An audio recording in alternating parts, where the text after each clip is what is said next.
Hi అండి అందరికీ. ఈరోజు నేనైతే గోపి పువ్వు ఆలుగడ్డ కర్రీ అనేది ఎలా చేయాలో చూపిస్తున్నాను.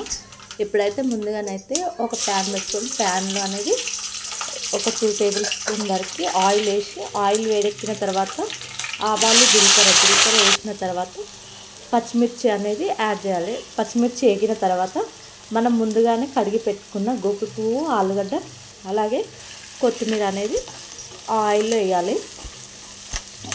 ముందుగానే మనము కొంచెం సాల్ట్ కొంచెం పసుపులో అనేది అవి గోపి పువ్వు అనేది కొద్దిసేపు అనేది మీడియం హాట్ వాటర్లో అనేది పెట్టాలి ఫ్రెండ్స్. ఎందుకంటే ఏదైనా పురుగులు కూడా ఉంటే పోతాయి. సో అందులో అయితే తర్వాత ఒక 2 టేబుల్ స్పూన్ అల్లం వెల్లుల్లి పేస్ట్, 2 టేబుల్ స్పూన్ పసుపు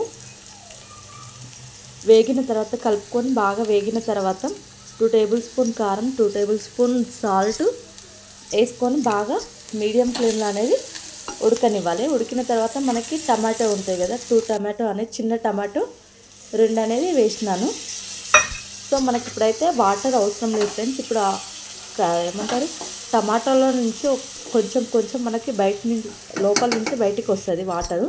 సో ఇప్పుడు మగ్గిన తర్వాత దానిపైన కొంచెం ధనియాల పొడి వేసి ఒక 2 మినిట్స్ అట్లా కలుపుతూ ఉంటే అయిపోతుంది.